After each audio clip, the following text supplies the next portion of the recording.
Dans le village de Kundu, tout le monde connaissait l'histoire de l'ombre du grand baobab. On disait que quiconque s'endormait sous ses branches était visité en rêve par ses ancêtres, qui lui révélaient un secret de vie. Mais personne n'osait s'y aventurer, car certains revenaient changés, hantés par des visions incompréhensibles.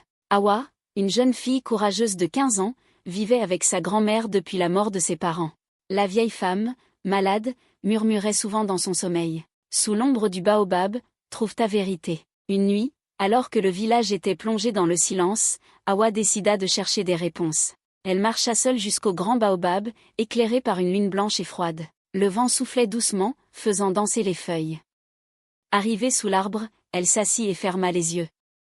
Dans son rêve, elle se retrouva dans une clairière dorée, entourée de silhouettes lumineuses. Une voix familière résonna. « Awa, ne crains pas l'avenir.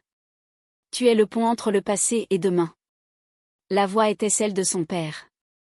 Il lui montra un petit objet brillant, enfoui sous le baobab.